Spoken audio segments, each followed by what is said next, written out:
I told her to keep it short because I'm very important. Jadi saya bilang sama Natalie, jangan lama-lama, saya ini orang penting. Natalie asked me if I could speak Bahasa Indonesia, Natalie nanya sama saya, Pastor kamu bisa bahasa Indonesia nggak? and I said no. Dan saya bilang enggak. But I actually do, a little bit. Tapi saya bisa sedikit. So, nama saya David Stanislaus. Saya berasal dari Amerika Serikat.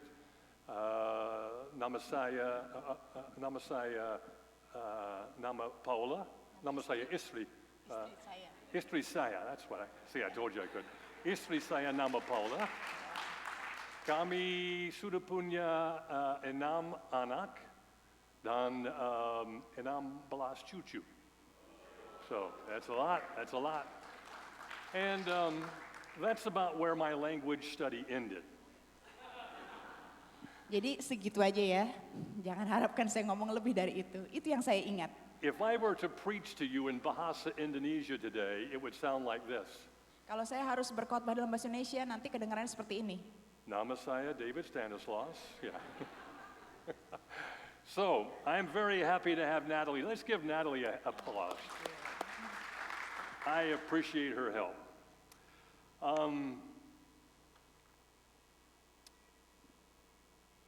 I have been guilty, like a lot of preachers, of talking a long time and making you wonder what we're really trying to talk about. Saya sering merasa bersalah ya, karena sama seperti kebanyakan pendeta, mungkin kita sering berbicara itu berbelit-belit dan teman-teman atau saudara-saudara berpikir, apa sih yang mau diomongin? There's this long introduction and you still don't know what are we talking about. Ada pembukaan yang panjang, tapi apa yang bakal mau diomongin ya? So I want to make that very clear from the beginning today. Jadi hari ini saya mau menjelaskan dengan sangat jelas dari awalnya. The thing that will change your life Hal yang akan mengubah hidup saudara and that will give you power. dan akan memberikan saudara kekuatan. And when I say power, Dan waktu saya bilang kekuatan atau kuasa, I don't mean power for you.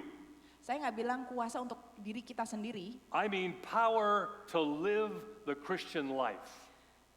Adalah kekuatan untuk agar kita bisa hidup kehidupan kita sebagai orang Kristen atau pengikut Kristus. Power to be a witness for Jesus in this world.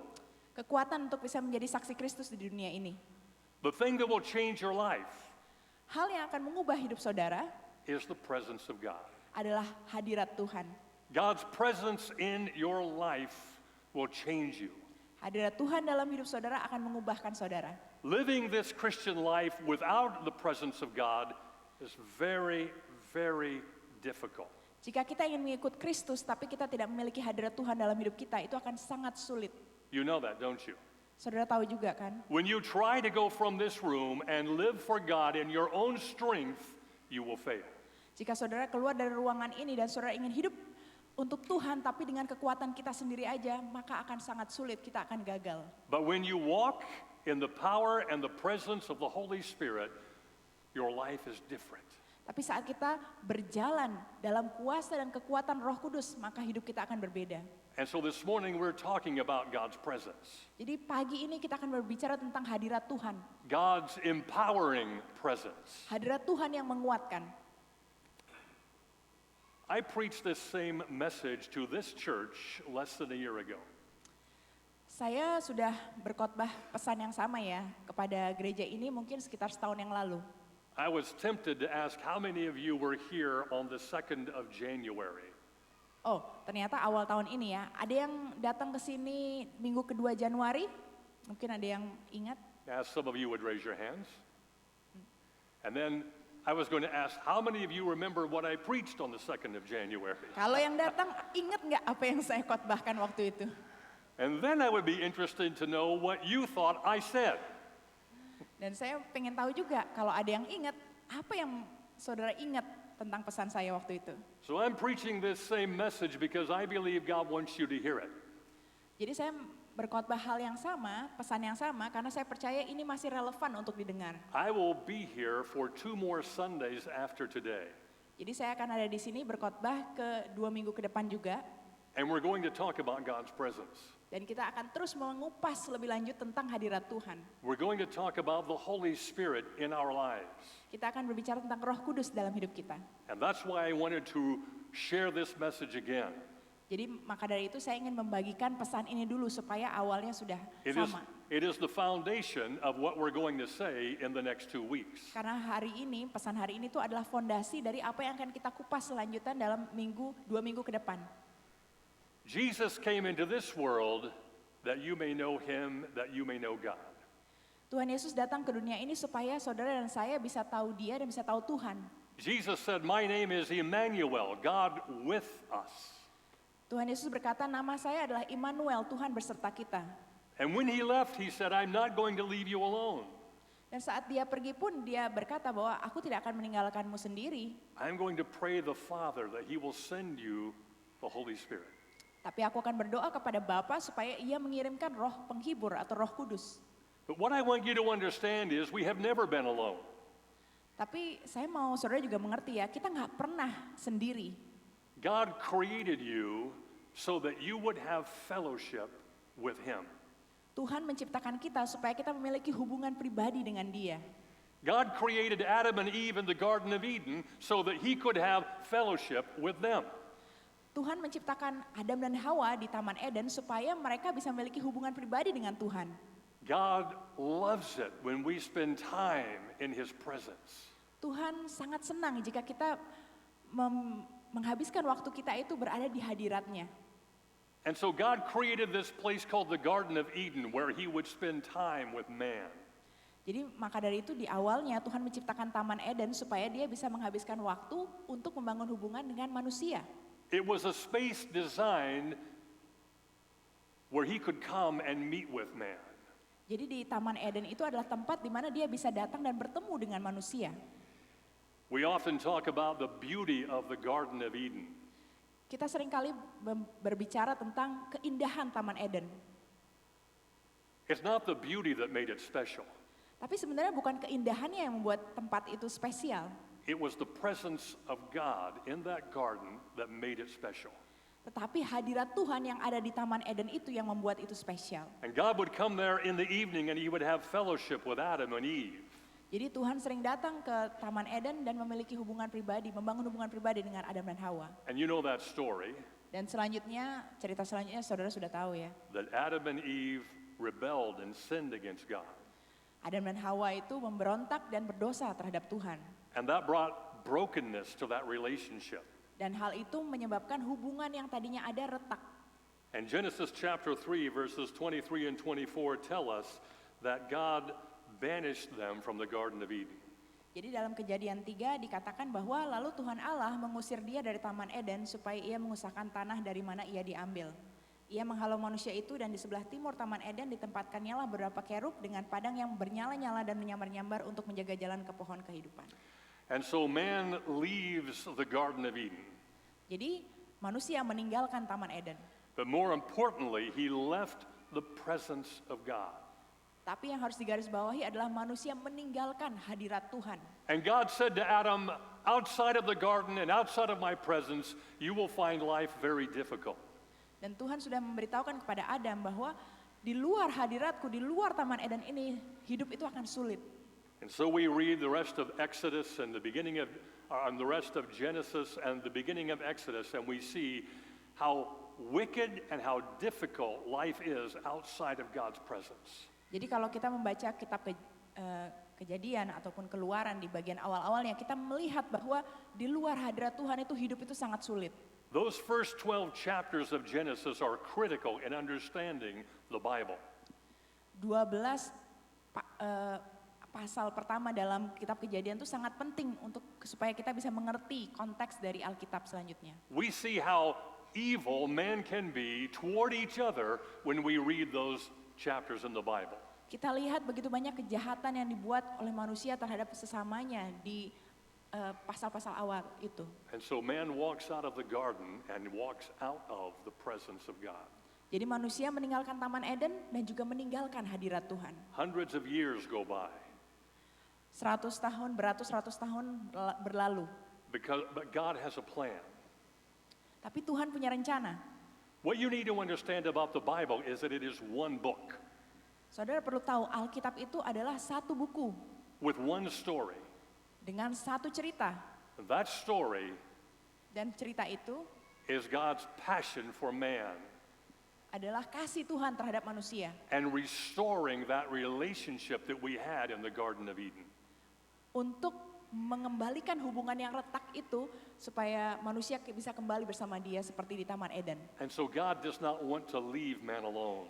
Jadi Tuhan tidak mau meninggalkan manusia itu sendiri. He wants to be with him. Tuhan mau bersama dengan manusia, bersama dengan kita. That's the main thing I'm telling you today. Hal utama itulah yang saya bagikan hari ini. God loves you. Tuhan mengasihi saudara. And that means he wants to spend time with you. Dan artinya Tuhan mau menghabiskan waktu dengan saudara. He wants to be in your presence. Tuhan mau berada bersama kita He wants sehari-hari. you to be in his presence. Dan Tuhan mau supaya kita juga ada di hadiratnya dia. And when you spend time in God's presence, Dan saat kita menghabiskan waktu kita di hadirat Tuhan, your life is changed. hidup kita akan diubahkan. Ever hear about a guy in the Bible named Moses? Pernah dengar Musa? Yeah, shake your head. Ya, There you go. ya. Angguk-angguk. I know you've heard of Moses. Moses had this great life in Egypt. Jadi Musa itu ceritanya kan dia memiliki kehidupan yang enak ya di Mesir. But he tried to do things his own way in his own strength. Tapi dia berusaha melakukan hal-hal dengan kekuatannya sendiri, dengan caranya sendiri. And it didn't work. He had to leave Egypt. Dan hasilnya nggak ada yang terjadi ya, dia harus meninggalkan Mesir. And he's out in the wilderness. Dan dia bahkan dibawa ke padang gurun. And he's taking care of these sheep that belong to his father-in-law. Dan dia harus menjaga domba-domba milik ayah mertuanya. And all of a sudden, the presence of God appears to him. Dan tiba-tiba hadirat Tuhan muncul di hadapan dia. How does that happen? Remember? Ada yang ingat gimana itu terjadi? There's this bush, Ada semak and it's burning, yang but it's, dipenuhi oleh api yang menyala-nyala, but it's not consumed, it's not burned up. tapi semaknya itu tidak habis terbakar. And so God appears to Moses at a place called Mount Sinai. Jadi Tuhan menampakkan diri pada Musa di Gunung Sinai. And Exodus chapter 3 verses 1 and 2 tell us about that story. Jadi di Keluaran 3 dikatakan bahwa adapun Musa ia biasa mengembalakan kambing domba Yitro mertuanya, imam di Midian. Sekali ketika ia menggiring kambing domba itu ke seberang padang gurun, sampailah ia ke gunung Allah yakni gunung Horeb. Lalu malaikat Tuhan menampakkan diri kepadanya di dalam nyala api yang keluar dari semak duri.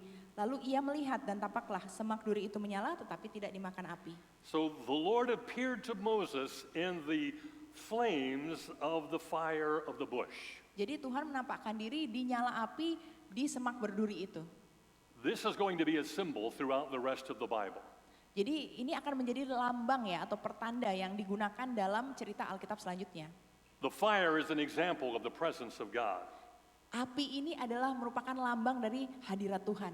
And so God appears to Moses and that presence changes Moses' life forever. Jadi Tuhan menampakkan diri kepada Musa dan saat dia berada di hadirat Tuhan, hidupnya dia diubahkan. And God sends him to deliver his people, God's people, Israel, from Egypt. Dan Tuhan mengirim atau mengutus Musa untuk melepaskan atau membebaskan bangsa Israel dari tanah Mesir. And after all of those plagues and the people of Israel coming out of Egypt and crossing the Red Sea, they come back to this same place, Mount Sinai. Jadi setelah begitu banyak tulah yang terjadi, terus dilepaskan mereka, bangsa Israel ini kembali lagi ke Gunung Sinai. This is significant. Ini hal yang signifikan. They come back to the place that God first met with Moses.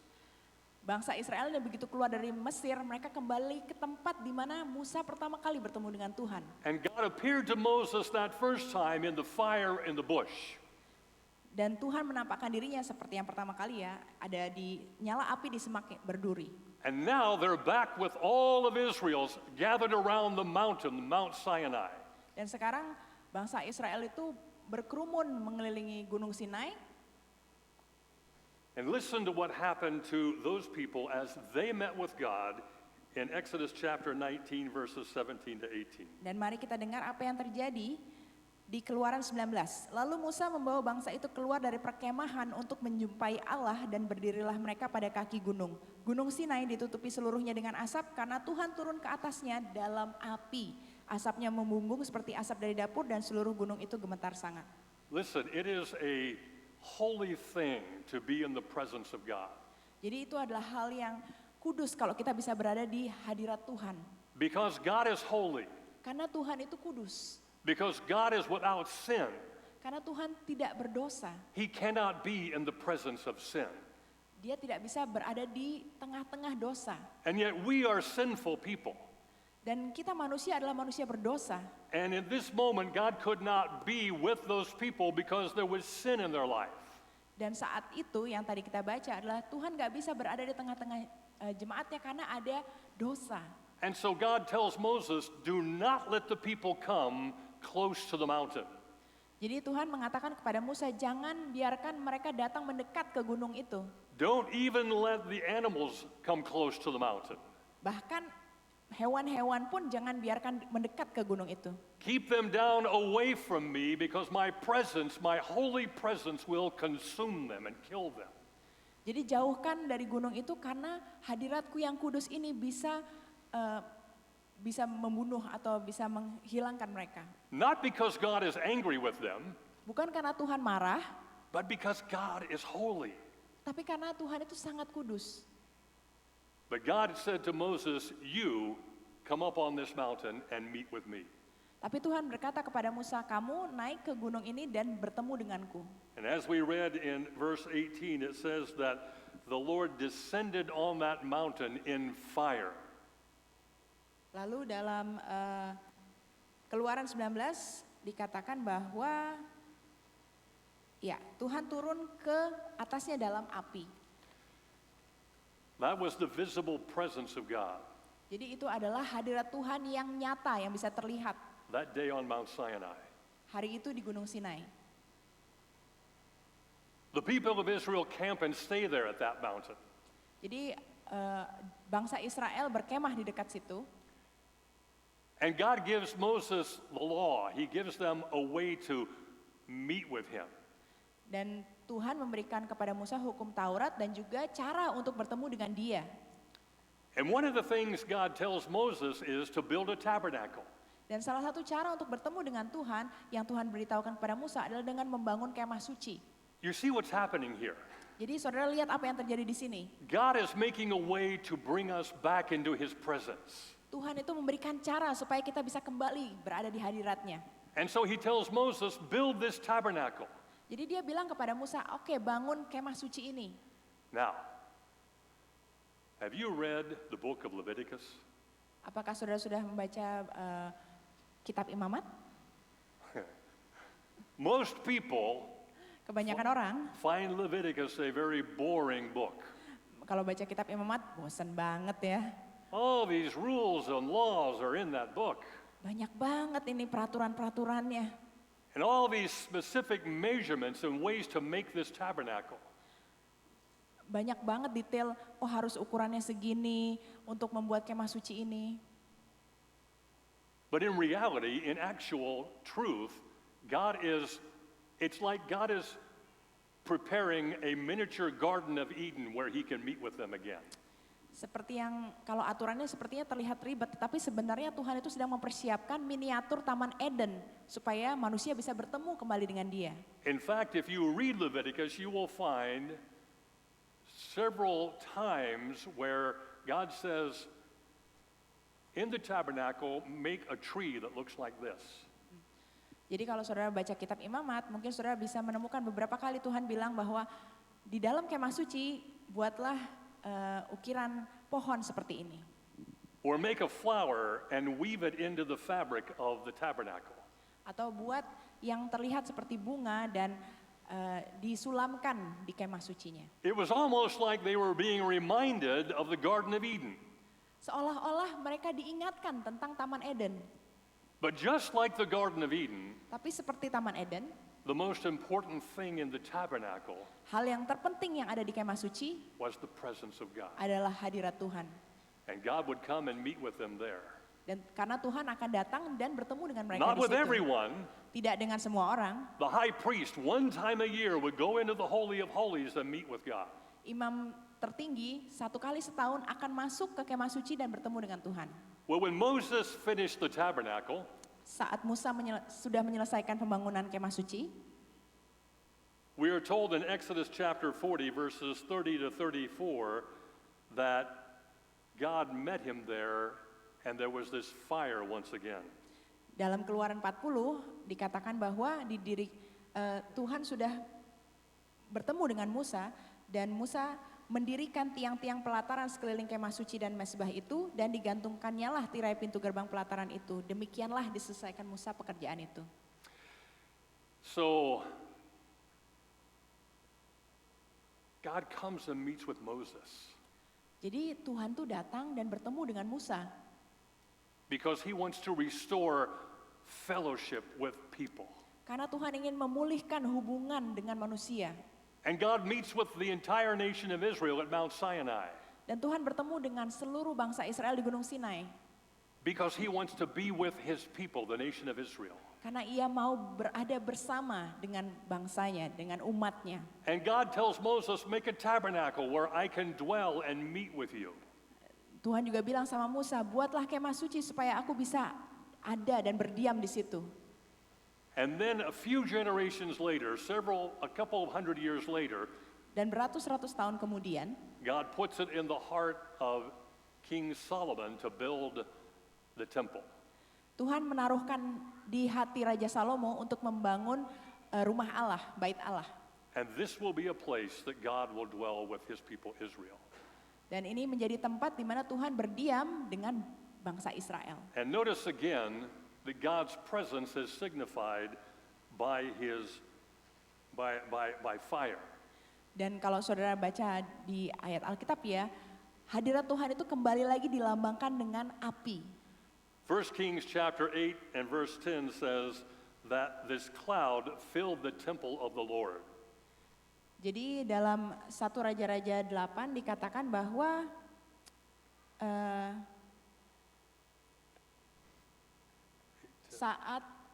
saat pendeta itu menarik diri dari tempat yang suci, maka awannya memenuhi bait Allah. It says the glory of the Lord filled the temple.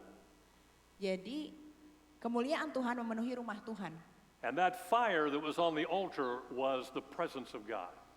Jadi api itu adalah hadirat Tuhan.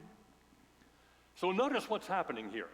Jadi saudara, kita lihat apa yang terjadi di sini. In the garden, God has fellowship with man. Di Taman Eden, Tuhan memiliki hubungan dengan manusia. That fellowship is broken. Hubungan itu retak atau pecah. Not because of our goodness, but because of God's faithfulness, He wants to restore that fellowship. Bukan karena kebaikan kita, tapi karena kesetiaan Tuhan, Tuhan mau memulihkan hubungan yang retak itu. And so He meets with His people in the temple and in the tabernacle.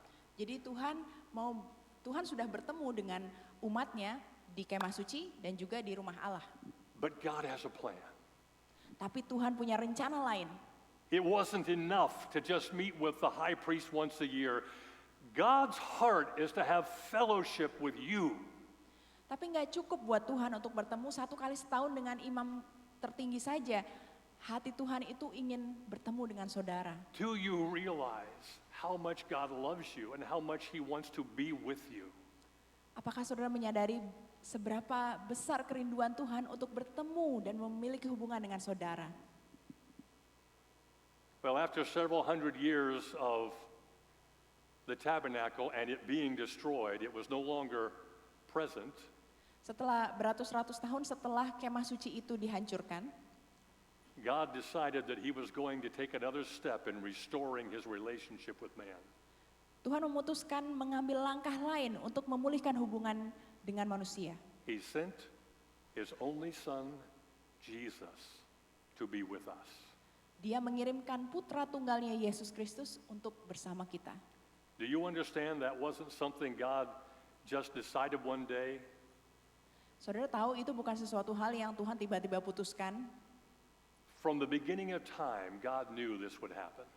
Dari awal permulaan waktu, Tuhan tahu apa yang akan terjadi. And the Bible says in the fullness of time, Dan Alkitab mengatakan dalam kepenuhan waktu, at just the right moment, di waktu yang tepat, God sent his son into this world Tuhan mengirimkan putranya ke dunia ini to take away the sin that was in our life untuk menanggung semua dosa-dosa so kita, that supaya we could be in his presence. kita bisa berada di hadiratnya. Jesus removes the sin in your life Tuhan Yesus itu sudah menanggung, so that wait, Pastor. Ya. Tuhan Yesus sudah menanggung, sudah mengampuni semua dosa-dosa dalam hidup kita.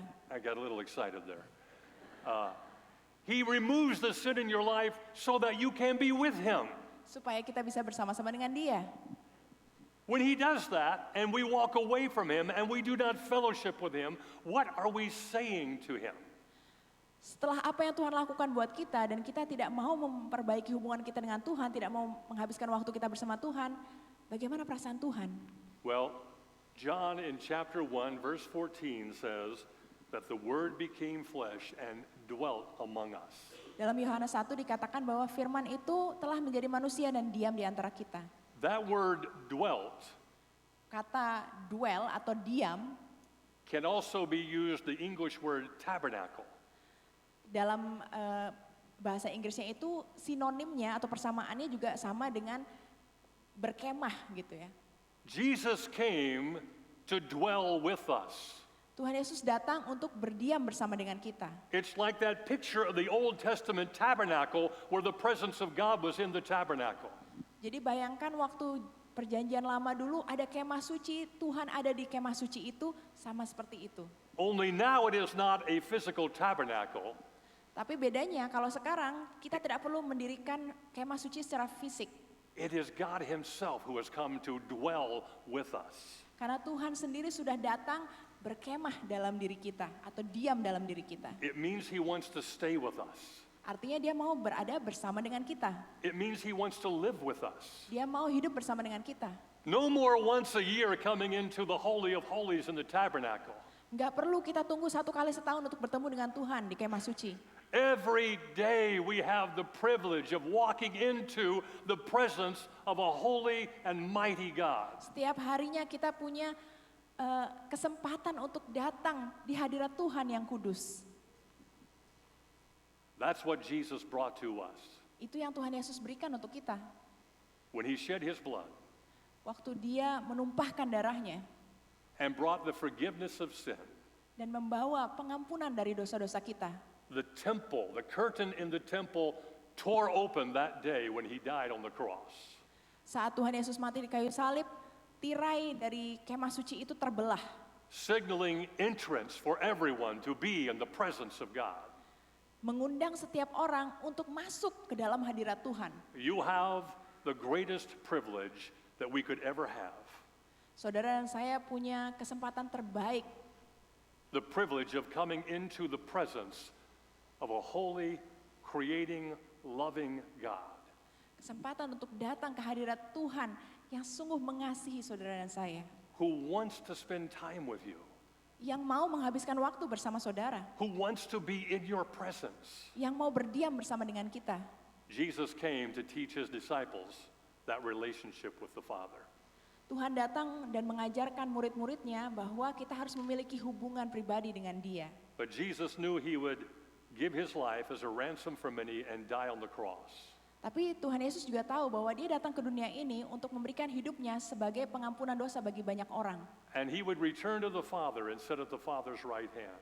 Dan Dia akan kembali ke Bapa di sorga dan duduk di sebelah kanan Bapa. Can you imagine what that sounded like to his 12 disciples? Bisa nggak saudara bayangkan waktu Tuhan Yesus mengatakan kepada 12 muridnya apa yang ada dalam benak mereka? For 3 years they had followed Jesus. 3 tahun berturut-turut mereka mengikuti Yesus. They left everything. Mereka meninggalkan semuanya. They watched him perform miracles. Mereka melihat semua keajaiban yang Tuhan lakukan. He was creating his kingdom. Tuhan Yesus itu membangun kerajaannya.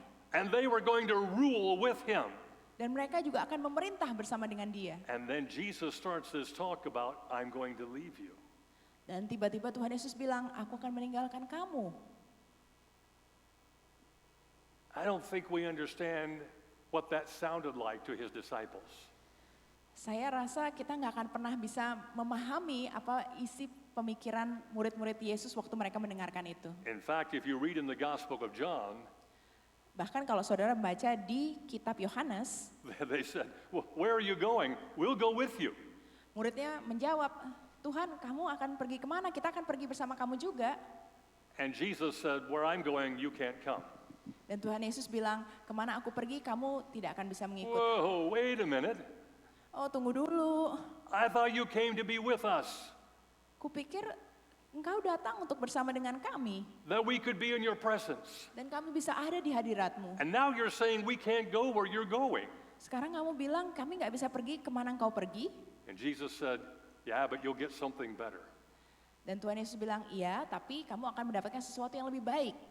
When I go away, Saat aku pergi, I will send you aku akan mengirimkanmu another helper. sebuah roh penghibur. When I go away, Saat aku pergi, I will send the Holy Spirit, aku akan mengirimkan Roh Kudus. and He will be with you, Dan dia akan bersama dengan engkau.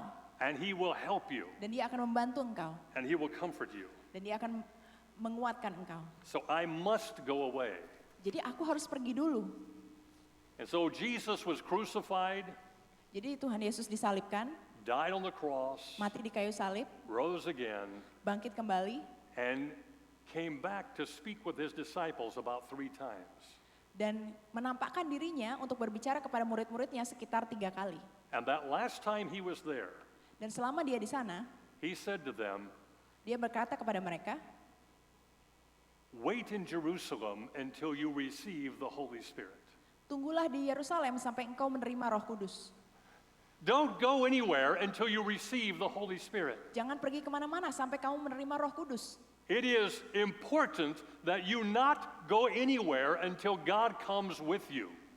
Sangat penting sebelum kita pergi kemana-mana dalam hidup kita, kita ada bersama dengan Tuhan terlebih dahulu. And then we read this in Acts chapter 2, verses 1 to 4 in the Bible. Jadi kita baca ini dalam Kisah Para Rasul 2 tentang hari Pentakosta ya. Ketika tiba hari Pentakosta, semua orang percaya berkumpul di satu tempat. Tiba-tiba turunlah dari langit suatu bunyi seperti tiupan angin keras yang memenuhi seluruh rumah di mana mereka duduk.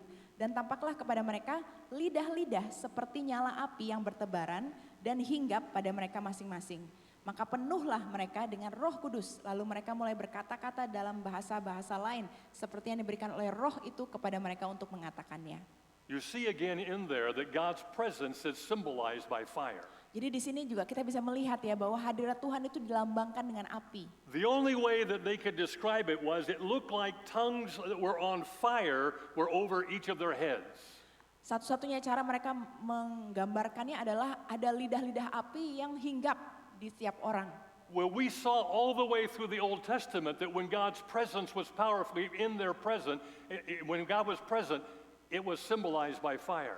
Dari perjanjian lama kita lihat ada suatu konsistensi saat hadirat Tuhan dinyatakan dilambangkan dengan api. And now Jesus has gone away, but the Holy Spirit has come to be with them. Dan saat itu Tuhan Yesus sudah pergi, tapi Roh Kudus datang untuk bersama mereka. God's powerful presence resides with us in the person of the Holy Spirit.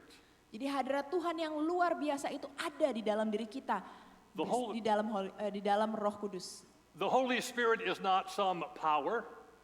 Jadi Roh Kudus itu bukan sebuah kekuatan aja, The Holy Spirit is not just some impersonal force.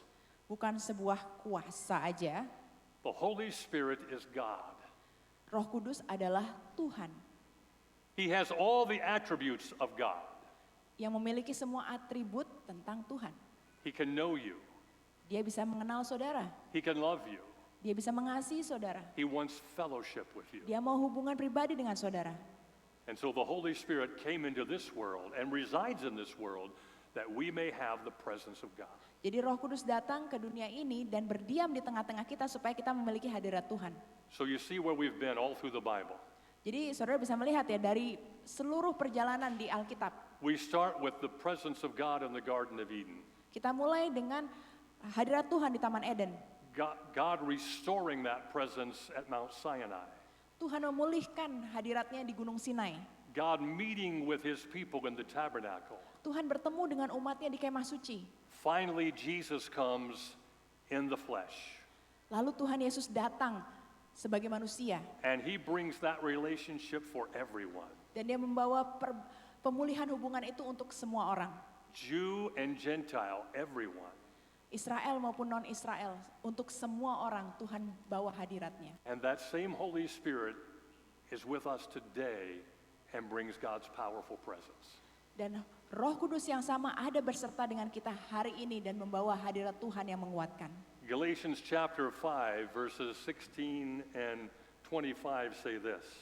Galatia 5 ayat 16 berkata, maksudku ialah hiduplah oleh roh maka kamu tidak akan menuruti keinginan daging. So Paul tells the people of his day to walk by the Spirit. Jadi Paulus mengatakan kepada jemaat Kristus saat itu ya, hiduplah oleh roh. This picture of walking with the Spirit is a daily activity of having the Holy Spirit in my life. Jadi kalau kita bayangkan berjalan atau hidup dengan roh itu artinya setiap harinya kita menjalani kehidupan bersama dengan Roh Kudus. And that's why he specifically says in verse 25, Jadi maka dari itu dengan spesifik ia juga mengatakan di ayat 25, keep in step with the Spirit. hiduplah dipimpin oleh roh. When I was a child, we used to play a game. Waktu saya masih anak kecil ya, ada permainan yang kita mainkan. It had several names, but we usually called it the three-legged race. Ada beberapa cara menyebutnya tapi kita main lomba 3 kaki. And so we would usually put a sack or maybe a rope around our leg with someone else. Jadi ada 2 orang, kakinya salah satunya diikat, And then we would start walking. lalu kita mulai berjalan. We would race from one place to the other. Lomba nih, siapa yang cepat nyampe duluan. And so we would take a step, Jadi kita maju and, 1 langkah, but we had to step at the same time with this leg with the other person. So we tapi would take kita a harus step. menyamakan langkah dengan orang lain. And then we would take another step. Lalu kita maju lagi, And then we would have to walk together. dan kita harus berjalan bersama-sama. Okay, we're going to stop now. Oke, stop dulu ya, ntar jatuh. But you see how important it is that we keep in step with the other person. Jadi sangat penting untuk kita menyamakan langkah kita dengan orang lain. This is a daily activity in your life. Ini adalah aktivitas sehari-hari kita yang harusnya kita lakukan. This is not a one-time event when you are filled with the Holy Spirit and never talk to the Holy Spirit again. Ini bukan satu kali kejadian ya saudara-saudara dipenuhi oleh Roh Kudus, abis itu nggak ngomong lagi. This is something you do every day. You fellowship every day with the Holy Spirit. Ini adalah sesuatu yang kita lakukan setiap harinya. Kita membangun hubungan kita dan berbicara dengan Roh Kudus. Keep in step with the Holy Spirit. Kita harus berjalan bersama-sama dengan Roh Kudus. There is no other way to have fellowship with the Holy Spirit than to spend time with Him. Tidak ada cara lain supaya kita bisa membangun hubungan pribadi dengan Roh Kudus selain menghabiskan waktu bersama Dia.